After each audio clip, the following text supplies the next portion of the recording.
legal expert. Good morning to you, sir.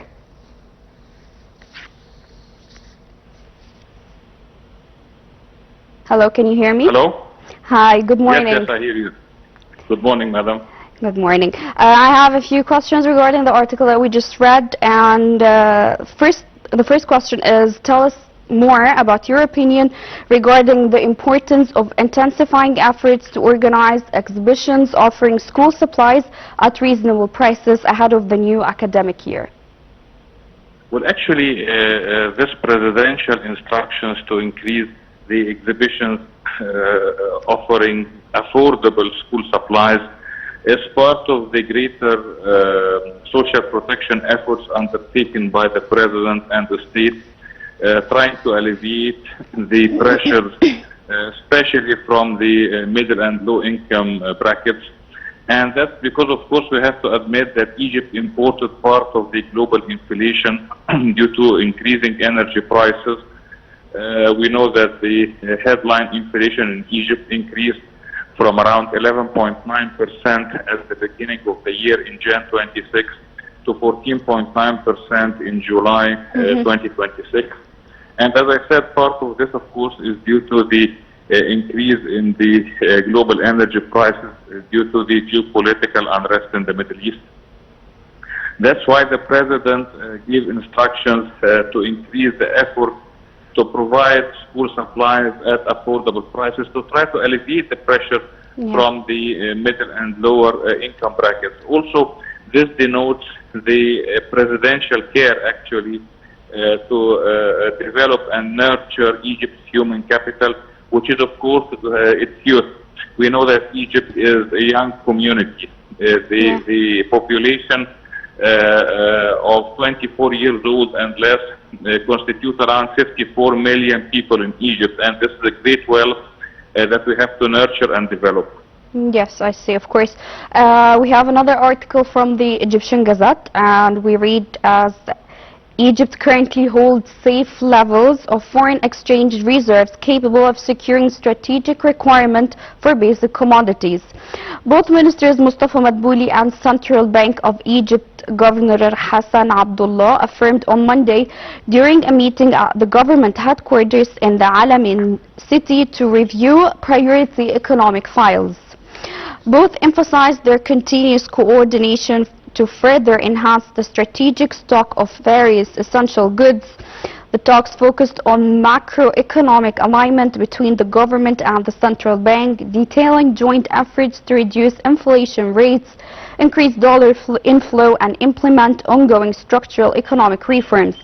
Madbouli also stressed the necessity of full alignment in preparing the national program for economic transformation. He stated that this is integrated vision reflected the state's economic priority for the coming period, ensuring that monetary, financial, and sectoral policies work together to achieve a tangible positive impact on the national economy. Shifting to digital transformation, Abdullah announced during the session that the Central Bank Board of Directors has approved regulatory rules for a digital financial identity system, allowing for the electronic verification of the bank customer. So, could you tell me how do you assess the efforts exerted to secure the strategic requirement for the basic commodity? Well, actually, we know that part of the national security is securing the food supplies, which is food security, as well as energy security, as well as foreign exchange resilience. All these elements are taken care now by the government in a scientific approach, actually. Regarding the official reserves of Egypt, they reached a record high of more than 56 billion US dollars. And here, let me be very blunt. Actually, this figure, it cannot be tampered with, it cannot be forged, because the official reserves are kept at foreign banks. So if we're stating a figure that's not true, the whole world will know. Just like, of course, the revenues of Suez Canal that are also rooted in foreign currency through foreign banks.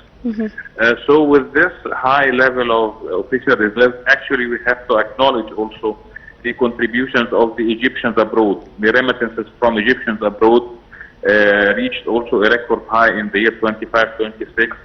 of 47 billion US dollars as compared to 36 billion US dollars in the previous year. This is around 1/3 increase. And of course, one of the main contributors to such increase is the decision that was taken by the Central Bank of Egypt and the Governor Hassan Abdullah in Feb 2024 by free-floating the Egyptian pound and allowing the foreign currency to be traded at their market prices, at their market clearing prices.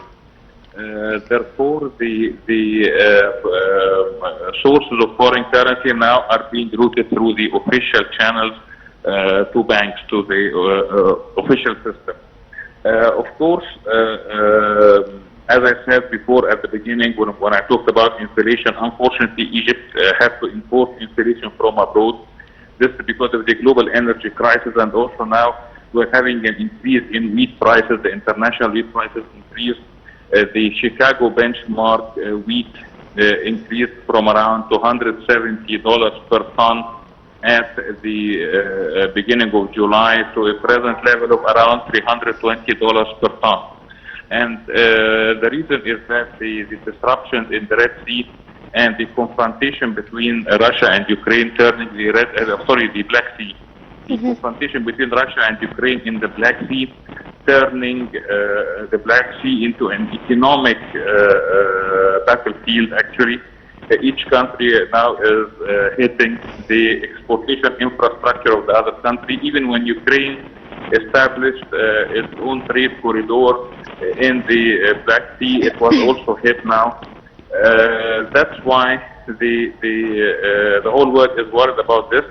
And here also, let me also state some other technical points that's of course known by the specialists in agriculture, that there is a certain limit to the amount or to the quantity of the strategic reserve that we can keep of any kind of grains, of wheat, of corn. That's because, of course, the rate of perishability, even if we store these grains in cold stores and well-equipped stores, but again, the rate of perishability is high. That's why we have to secure the optimal level of strategic reserves. At the same time, we have to maintain high levels of official reserves, and we can also use the hedging tools, the like futures and commodity derivatives, the hedging tool that can fix the price of imported grains on a certain scale, on a 6 months, 1 year. Yes, of course.